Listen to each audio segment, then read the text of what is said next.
turma, tudo bem? Como vocês estão? Semana boa, hein? Semana no Dia das Crianças, bora aproveitar.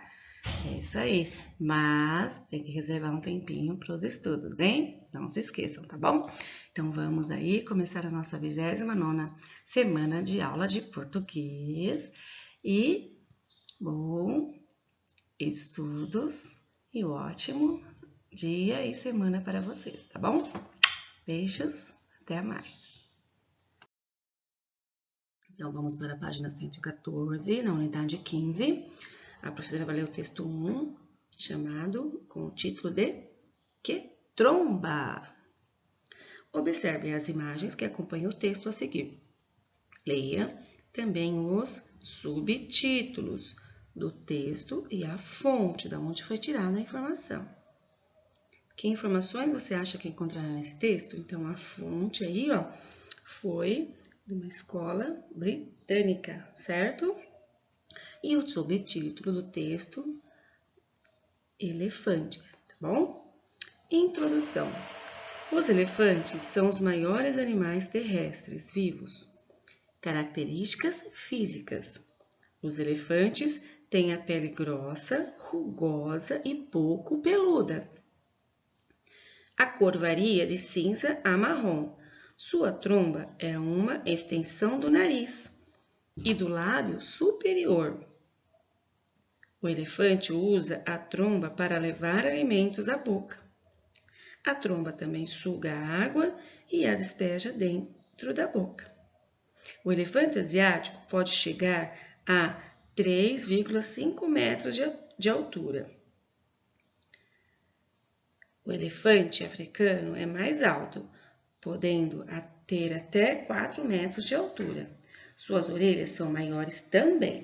Os machos africanos e asiáticos geralmente têm duas presas, que são dentes superiores longos. As fêmeas africanas também têm presas, mas a maioria das fêmeas asiáticas não tem. Interessante, né? Então, ao lado aí, ó, a imagem de um elefante dizendo assim: o elefante é o maior animal terrestre. Ele pertence ao grupo dos mamíferos. E embaixo, uma foto mais de perto, dizendo: os elefantes têm pele grossa, rugosa e pouco peluda. Então, agora nessa página 115, a professora vai falar um pouco sobre o sujeito, tá? Sobre gramática. Então, vamos ler. As fêmeas protegem muito os filhotes. Agora, responda. Quem protege os filhotes? Nesta frase que a professora acabou de ler, as fêmeas. As fêmeas é o sujeito da oração.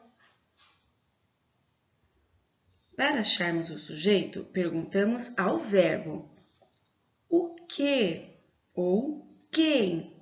A resposta é o sujeito. Nesse caso, o verbo aí é protegem, né? De proteger, certo?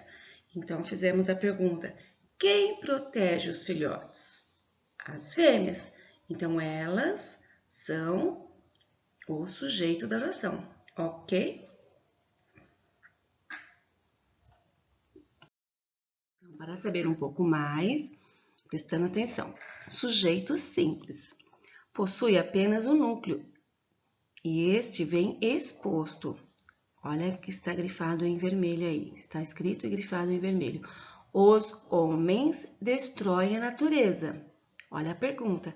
Quem destrói a natureza? O verbo é destruir, né? Eles destroem a natureza. Quem?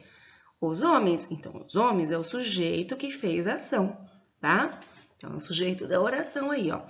Os homens destroem a natureza. Quem destrói a natureza? Os homens, tá?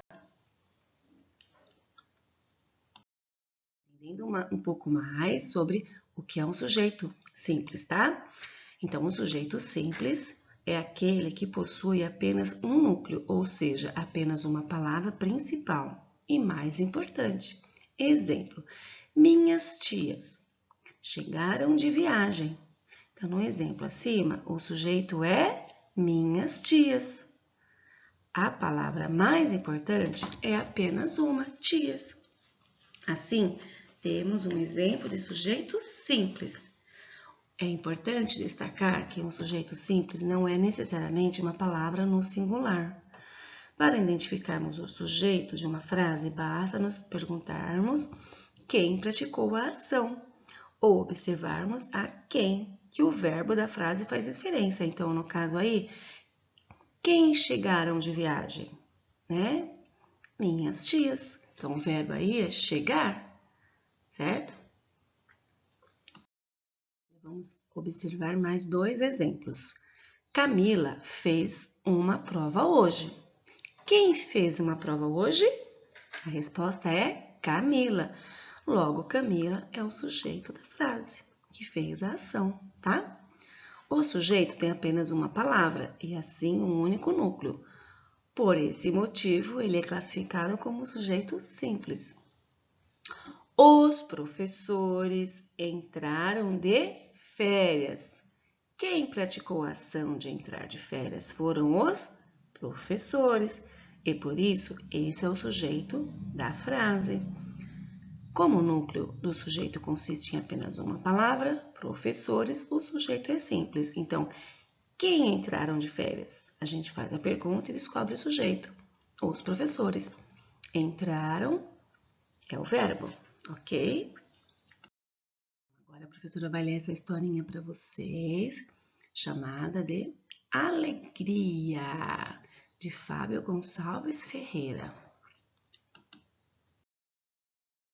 Sabe quando acordamos com um gostinho de sol entrando pela janela, que deixa todo o nosso quarto amarelado, como se fosse de ouro? E nos espreguiçamos gostoso antes mesmo de nos levantarmos de verdade? Então, um sentimento bom de aconchego e de explosão invade o nosso coração.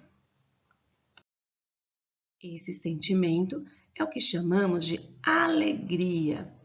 É a sensação que temos quando percebemos o que nos faz feliz a cada dia, todos os dias. É o que sentimos quando ganhamos um beijo e um abraço das pessoas que amamos. Parece que o peito vai se abrir e todos os sentimentos bons que temos lá dentro vão estourar, como se fossem fogos de artifício. Estar alegre é sentir-se bem com todos à sua volta e principalmente consigo mesmo. É descobrir nas pequenas coisas o que nos faz bem, por exemplo, no cheirinho de pão assando, no colo da mamãe ou da vovó, no abraço dos amigos, no voo de um passarinho e no barulhinho da chuva quando estamos aquecidos. Ao descobrirmos essas coisinhas, conhecemos algo mágico, o que podemos ser e como queremos nos sentir. É claro que nem sempre nos sentimos assim, mas o importante mesmo é que, quando estamos alegres, tudo fica tão bonito que queremos sempre voltar a esses momentos. E o melhor é que nós queremos que todas as pessoas de quem gostamos sintam o mesmo. E aí acontece outro pequeno encanto. A nossa alegria cresce com a alegria dos outros. Então, sorrir para as flores e para os raios de sol passa a ser um tesouro que gostamos de oferecer aos que amamos. Estar alegre é isto, sentir que o mundo não cabe em nós e nós não cabemos no mundo. Por isso, devemos dar valor ao que nos faz tão bem e precisamos sempre desejar esse bem aos outros. Somente assim poderemos ser felizes mais vezes. E aí, que história gostosa de ouvir, né? Bonitinha, né? Sobre alegria, deixa a gente mais feliz, deixa o coração da gente mais alegre, não é verdade? Então, a professora vai deixar para vocês fazerem a interpretação do texto. Vocês vão copiar no caderno essas 4 questões e responder, ok? Então, a primeira é: qual é o nome da história? Quem é o autor da história? 3. Que nome é dado quando acordamos com um gostinho de sol entrando pela janela e nos espreguiçamos gostoso, com sentimentos bons no coração? 4. Conjugue o verbo acordar no passado, presente e futuro, do jeitinho que está aí, tá bom? Então, como tarefa, vocês podem realizar as atividades da página 115 e 116 na apostila. Olha o recadinho de hoje da professora para vocês. Ser criança é ser feliz e desfrutar intensamente de todos os instantes da vida. Feliz Dia das Crianças! Tudo de melhor para vocês, tá bom? Bons estudos a todos! Beijos, até a próxima!